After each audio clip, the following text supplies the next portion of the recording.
Hello, welcome back to my channel. My name is Stephanie and here we talk about books, wellness, pretty much anything I feel like talking about at the moment. And it's been over a year, but we will be talking about the Throne of Glass series that I had finished earlier this year. This was the series I started reading after my last book video, so that's why I haven't been making any book talk videos since, so I'm pretty excited to talk about this. The only difference for this video, I won't have the exact same format as like my previous videos, like highlights and stuff, because I don't really want to spoil the series for you guys, or at least I don't want it coming from me, even if you guys do end up spoiling it for yourselves. My experience reading this series was wow. And my old coworker who suggested the series to me, she didn't really spoil it, like the things that I was like wowed about. So I kind of want you guys to have the same experience, or at least not have it come through me, the spoilers. Let's go talk about the series. Also, never forget, today's drink is a decaf Nespresso pod. I always forget the name of it, but it's one that I always use. I'll probably have a picture somewhere for you guys to see which one I get. And I actually got tiramisu syrup, which I was so excited about. Me and my mom went to TJ Maxx, I believe, and we ended up finding that. I loved like going around the coffee syrup section because one, it's very affordable there, and also they come with like so many flavors. And to get it on Amazon is like double the price compared to getting it at like TJ Maxx or something. So I saw it and I was like, oh my god, because I love tiramisu. However, tiramisu has this, I can't pronounce it for my life, but there's like this cheese thing that they use, and it's not vegan, so I don't eat it. And there's like only one spot so far that I know of in New York City. If you guys know any other ones, let me know. But there's only one vegan spot that I know of that serves vegan tiramisu, and I love it there. But it's not like I could go there every day. So to have finally tiramisu syrup, and I've been also wanting to make tiramisu coffee for such a long time, I was so happy. And it tastes good. I think what's throwing me off about this right now is the creamer that I'm using. I'm using like a Trader Joe's coconut vanilla creamer, non-dairy, and I think that's what's throwing off the taste a little. I'll find out when I get to the cream part, because I added some syrup to my cold foam. So yeah, without further ado, let's sit back, have a drink with me, and let's talk about the book. So with this series, I ended up actually getting the 8-book pack, and I also had read Assassin's Blade prior to me buying the bundle. So the way that this book is formatted versus how I read it is a little different, because I think Assassin's Blade in the bundle is like the last book to read.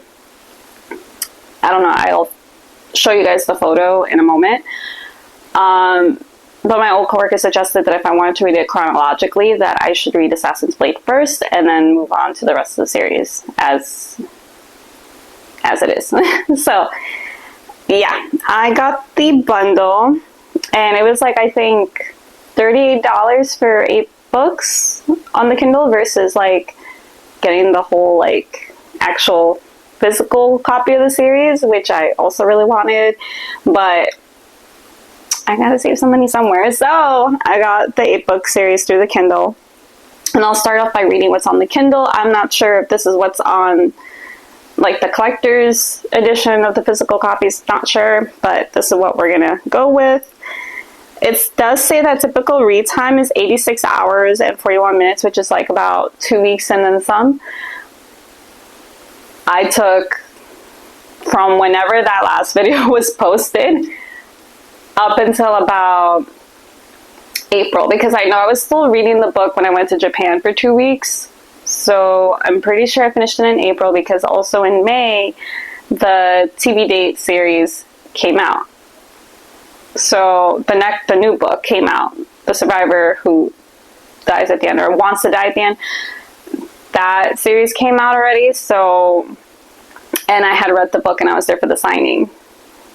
So I had finished the series around April, and it really did take me a long time, because I read whenever I can. So I would read 1 hour during my lunch break at work, 7 days, like 5 days out of the week. So it's like 5 hours a day already. And then I would read when I could on the weekends. So sometimes it looked like I was reading all day. Sometimes it would look like I'm not reading at all. And then sometimes it would look like I'm reading only a chapter or two. It really just depended on the weekend. So for me, it took from whenever the last video was posted up until April. So it did take, I think, maybe 6 months. Maybe 7. I don't know. I don't remember when I posted the last video. So it was, all I know is that it was a really long time for me. But that's okay. And it does say that for the Kindle is 5,335 pages for this whole series. So I believe like each book had like 500 or so pages. Some of them I think had a little bit more depending on what was going on. So yeah, let's get started on me reading the description now that we know the reading time. So if you are looking to get the bundle, and I also read in font too, so I don't know if that makes a difference in terms of like pages and like how much you're reading in the chapter and stuff. So my font is like very tiny because I prefer it that way. And I have reading glasses and everything. So I don't know. But if it has something to do with that, there you go. There's that too. Let me find the description. All right. When magic has gone from the world and a vicious king rules from his throne of glass, an assassin is summoned to the castle. She is a prisoner, but if she can defeat 23 killers, thieves, and warriors in a competition, she will become the king's champion and earn her freedom. But the evil she encounters in the castle goes deep, and as dark forces gather on the horizon, forces that threaten to destroy her entire world, the assassin must take her place in a fight greater than she could have ever imagined. This is just what the book cover looks like on the Kindle. As you can see, there's all 8 books here, and I think, yeah, Assassin's Blade's right over here at the top, but I had already read that. So actually, it's in chronological order, and it's pretty cute. So just a disclaimer, it is not in chronological order. Assassin's Blade is the last book to read. So what can I say about the series? Wow. I was put into such a whirlwind. I feel like so many things happened in the series, and there are some things that even to this day right now I could not get over, and it's still like it replays in my head randomly, or if I'm listening to certain songs, it definitely replays in my head those moments of the book, and I'm just like, that happened, you know? I heard that Sarah J Maas wrote this series when she was like in her teens, so I think that's pretty impressive. I had a big imagination when I was that age, and even when I was younger than that, but I do not have, or at least I don't feel like I have the skill to write it on paper, because I tend to blabber a lot when I write, when I speak, when I think. So for me to write it on paper, I feel like it would just be a bunch of gibberish and a bunch of like nonsense until I get somewhere with it. So for me personally, I wouldn't have been able to create this series, and I'm just amazed that she did it at the age that she was. I was like blown away, and I could not let go of the book for my life, because once certain things were happening, it just went, I like had to read it. Like I could not stop. Like there were moments where I read this while I was working sometimes, and not often, but it was when there was downtime, and I knew it was going to be like that for a while. And like it got to a point, like only one time did I have like a really loud reaction, and the coworker who recommended it to me was right there, so I was just like like me telling her how I was feeling, and then her hearing me say no at the end of one of the books. I was like, oh my god, embarrassing. But luckily nobody else was around but her at that moment, so it was okay. Yeah, I loved the writing style. I loved how descriptive the author was with a lot of scenes. The characters had a lot of character. They were very unique in their own way, which for me, when I'm reading a book, especially if it has a lot of characters, I could get kind of lost in like who's who and what's happening when there's too many people and so many names to memorize. Like even when I'm watching Game of Thrones and stuff, when there's just a lot of things going on to a lot of people, I just get a little lost sometimes. Like, I sometimes confuse who's going through what, who's with who, like. But this series, I feel like I was able to really, like, get who was what and what was happening in the series, which I loved. I love being able to keep up with what I'm reading and having a favorite character. I don't even think I had a character I didn't like in the series, because everybody was just so interesting in their own way. And then when they started, like, coupling up the characters, I was like, this is perfect. So that's what I thought about the series as a whole. And it did actually give me, like, some Legend of Zelda vibes, especially, I believe, the second to last book or the last book. One of those books actually really gave me well, like, this kind of reminds me of Legend of Zelda, like, did this girl play Wind Waker or something? Because it's reminding me of that. It gave me some of that, and it also gave me some Game of Thrones vibes. Like, I thought it was really cool. And aside from, like, the creatures that are in there, it's just, like, where we were for certain characters and how some characters are described to look like, it really did remind me of Game of Thrones. And I was like, oh my god, it's just like that. Like, this is who I would imagine for this character if this were to be, like, a live action or something, you know? So that was really great. I really enjoyed that about the series. I love the characters, the settings, the plots, the couples. I felt like everybody who was coupled up, really, it matches. So really great. Another thing I actually want to talk about is tandem reading. I have never heard of that before in my life, or at least not to my memory. I may have heard it in the past, I'm not sure. But usually the series that I read don't require me to read 2 books at once. So this was the first series where I got to experience that. It was with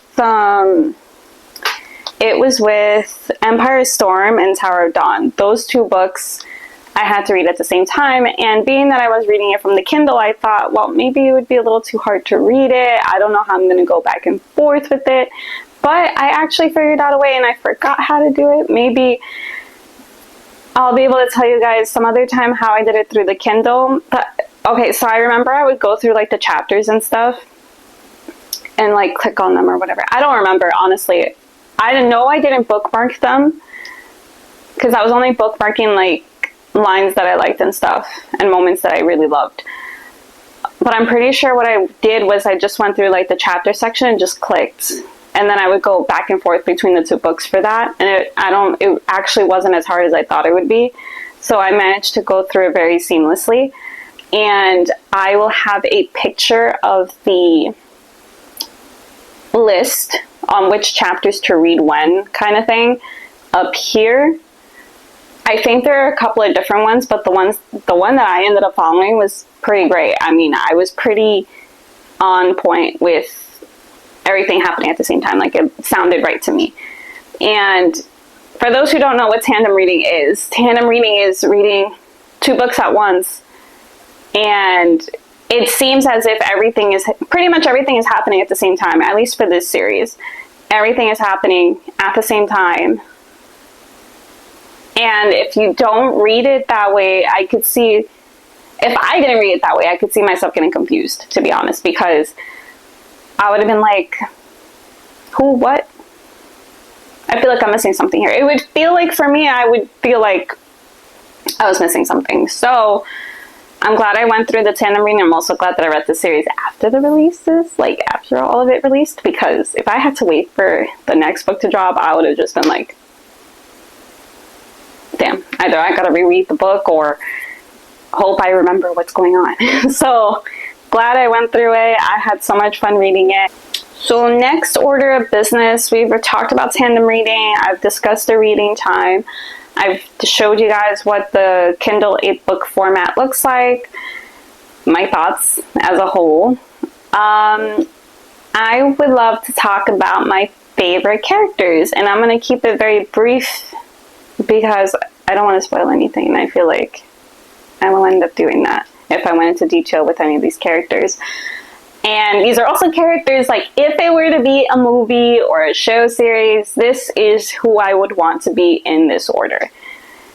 And sort of why, I suppose. Anyway, my favorite character list. I have 3 favorite characters. My number 1, Astrid.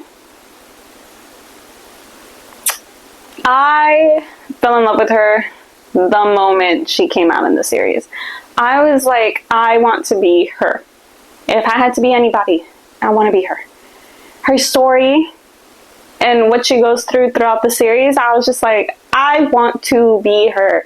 And that's also because I have a thing for witches in books. I love witches in books. I love them in movies. I love them in shows. I love them anywhere. They're great. Anime, I love it. I'm even watching an anime called Witch Watch right now, but it's like, it's a funny anime. Very, very funny. It is not serious. It's so unserious. It's insane. But I love witches. I do. I am also double jointed, so I always like envisioned myself being a witch on like TV or on like the movie screen because of this. I want to be able to use my fingers for something. So I want to be a witch. Like, and if I had to be a witch, I'd want to be her. I love her name. I love what she goes through. I don't love some of the things she went through, but I don't like hate it. I just like admire her more for it. I like her a lot. So she's my number 1 favorite. She's the one I would want to be if I were to audition for this series. Honestly, auditioning for this series, I'd want to be anybody. I don't care. I want to be in the background, something. I just want to be involved. Somehow, in some way, shape, or form, involved.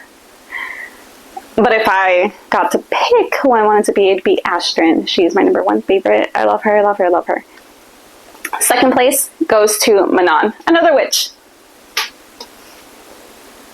I was just so, she's so cool. She's like a cool girl to me. I'm just like, you're just so awesome and like chill and cool. So yeah, I'd want to be her too. But you know, if I had to audition and get a role in any of them, it'd be Astrid. So yeah. And then number 3, Selena, our main girl in the series. She is so talented and like so smart. And not to say that the other 2 aren't, but like Selena goes through a whole thing throughout the 8 books. I don't think there was a book where she wasn't involved. So, and then when you do get to read the series, I think you'll understand why she's also part of my top favorites. Just because like everything that she does and everything that she knows and everything that she learns. Amazing. And honorable mention is Nesrin, because I feel like character description wise, I may fit more with her, except I think I'm a little shorter than her, or maybe a lot shorter than her. But if I were to cut my hair shorter than how I ended up cutting it, and if I went to the beach and got a little bit of a tan, I think I'd be more under her description. But I think she's cool too. And who she ends up with as well, I'm just like, oh, well, yeah, okay.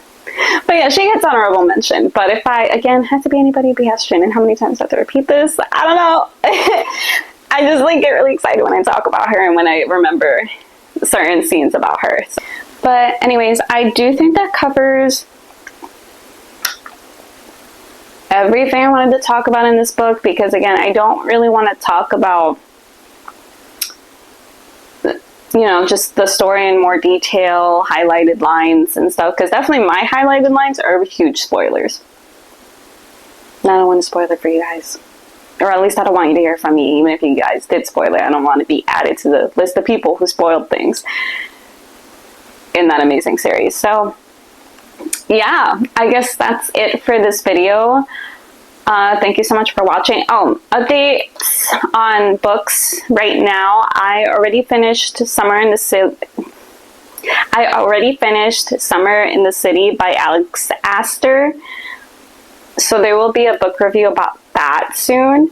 And then actually by the time I make that video, this space right here is going to turn into another bookshelf space. space because I just ordered a third bookshelf to add to the books that I got like throughout my time since reading Throne of Glass. So I'm really excited about that. Can't wait to show you guys. Yeah, so Summer in the Cities video will be coming out soon. Can't wait to talk about that. That was actually a more interesting book than I thought it would be for me. Yeah. I actually also got Crescent City and the ACOTAR series, so that will also be on display very soon, and I can't wait to read it. But I think I'm going to hold back on that just because I do have a list of a few books that I want to read before that series, because once I start reading those two, there won't be a video for a while. Yeah, or at least not from like any other books than what I'm telling you right now. And another book that I got recently is Love Hypothesis, because I heard that that's coming out as like on screen, and I like who's acting in it, so I'm like curious about the book now. So I have that book on my list. Oh, and I'm reading the Fourth Wing series. So I just finished the Fourth Wing, and I'm currently reading Iron Flame, and then I'm going to read Onyx Storm. I read Fourth Wing, and I'm reading Iron Flame through my Kindle, and I have the physical copy of Onyx Storm. So once I finish those, I don't think I'm going to make a video just because I know that the series isn't over. Along with the TV Date series, I had finished that new book that released in May like a week after I got the book. So I won't be making a review about that because I do know that 2 more books or something like that are releasing. So once the series is complete, I will make a video on those. But I do have a book signing video short that I did upload, just showing like a quick experience on that, which was really cool. Meeting the author and then having him sign my books, not only the new book that released, but he was also signing like his other books that he's written. So I got him to sign on like my first 2 books, which is really awesome. That was my first book signing ever, so I was really excited to be there, and I was so happy that I went. I live in New York, so I'm really grateful that I do, because I do know that a lot of cool book signings and stuff happen around here. So I don't think I want to leave the city just because of who I could possibly meet. So I won't be making a review on that series. I think that's it for like the books and my update on the bookshelf. So yeah, thank you so much for watching if you made it this far. And I will see you guys in the next video for Summer in the City. Have a great day, have a wonderful afternoon, and a great evening, and I'll catch you guys later. Bye!